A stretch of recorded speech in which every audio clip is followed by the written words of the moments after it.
cars stopped in here on their way home? No. Oh. Well, thanks. I'm sorry to bother you. Have you any idea where they might be? Well, no, I really haven't. Maybe they just stopped in somewhere until the rain dies down. Won't you come in? Well, I hate to disturb you. Oh, you're not. Here, let me have your coat. Thank you. I tried to call, but... The line's down.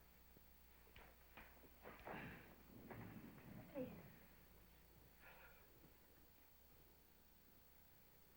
How's Mr. Carson?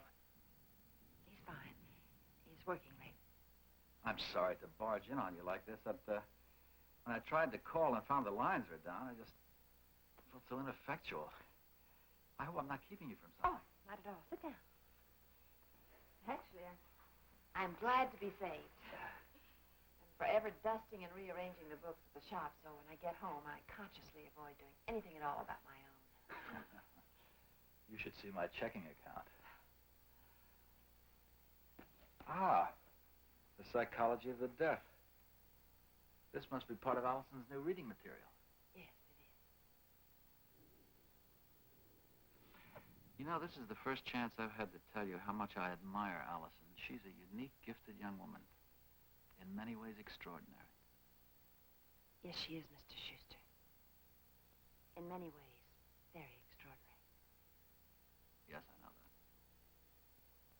But I think that qualities like that don't just happen. Thank you. I think I had better go. Don't have to. You're welcome to stay. Thank you, but I think I ought to look for them somewhere.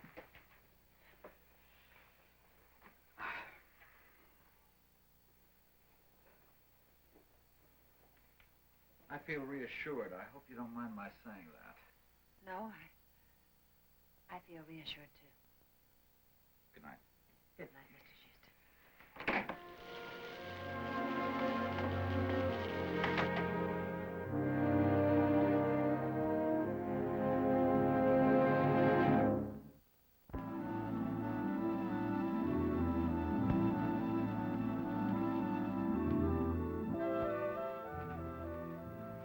Thank you.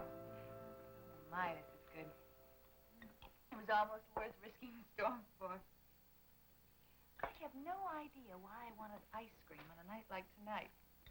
Maybe because of the puppet show. You know, usually you come in here this time of year and you can't even see the counter. It's so crowded. I can understand why. Do you know what this reminds me of? My grandmother's ice cream. When I was a little girl, my mother's parents had a place on the edge of town. It wasn't really a farm. They had a cow and a few chickens. And she used to make ice cream. We'd go there every Sunday. And all week long, she would save eggs to top cream. And if you turned the dasher, you got to lick the paddle. Were you an only child? Mm-mm. I had 3 brothers and a sister. Then you got to lick the paddle once every 5 weeks. Have you ever seen a litter of puppies? And there are always 1 or 2 who are more determined than the others. My oldest brother was a lot like me. Was? He was killed in the war when they invaded Normandy. Kim? Kim, it's all right. No, we're safe. We're going to stay here until the storm is over. Would you like to come and sit in my lap?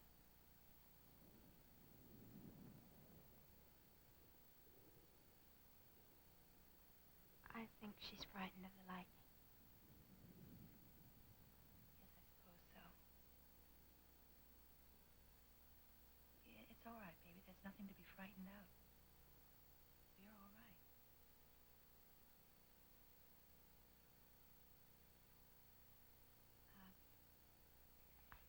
I think I'll just call Mr. Schuster and tell him where we are, so he won't be worried.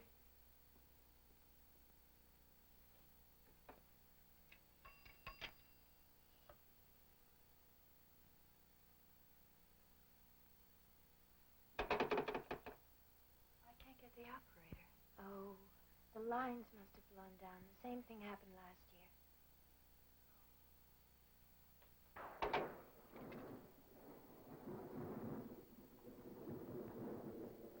don't blame Kim for being jumpy. Do you have storms like this all the time or often? Not very. You know where I come from? We used to have tornadoes, thunderstorms, and spring floods. Kim was born and raised in New York. She doesn't know anything about this.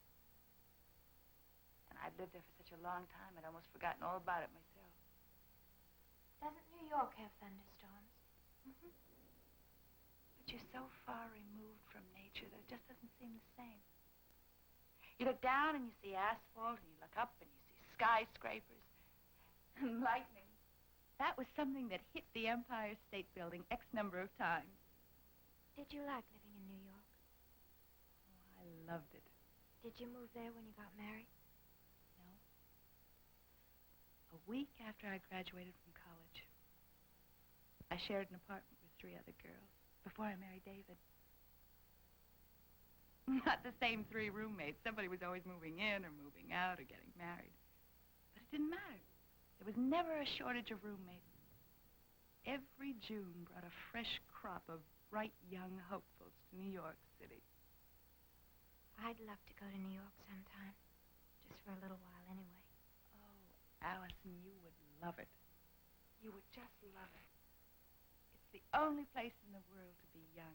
You're full of hopes and dreams. You're on your own. Every day is a challenge. Every evening is exciting. And you have 7 chances every week to meet Prince Charming. And if you're very lucky, you choose roommates who are the same size and have good taste. And you never run out of glass slippers. Is that where you met Mr. Schuster? At a ball? No. We met at the office. Allison, go. Don't just dream about it. Go. You'll have that all your life, and nobody will ever be able to take that away from you. Well, I've got lots of time. No. You just think you do. At your age, time just stretches on endlessly. You think you have time to make things happen and unhappen. You make mistakes, you think you can just grab another brass ring off the merry-go-round. But that's not true.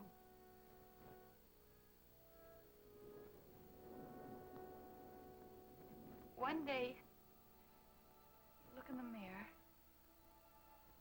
and you'll say, what happened to that pretty, bright young thing? With all the dreams and the confidence. Bright, shining clean.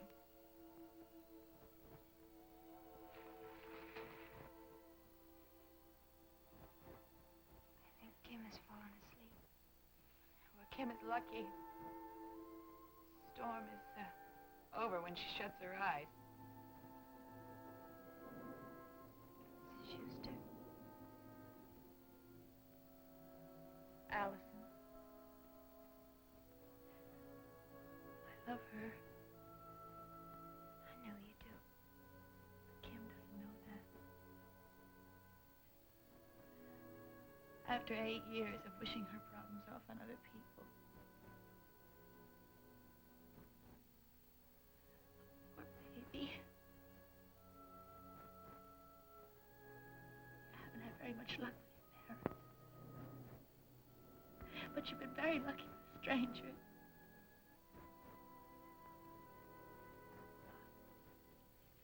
Would you excuse me for a minute?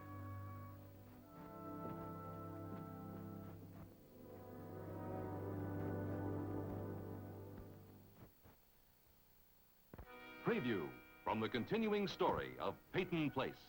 What about Joe Train? I told him off. You did what? But I don't know if that's going to keep him off. Don't do it, Stephen. Oh, I won't cheat the old man. I'll give him full and faithful service. That's our family tradition, isn't it? You didn't let him do that. He could get in trouble. But, honey, you are in trouble.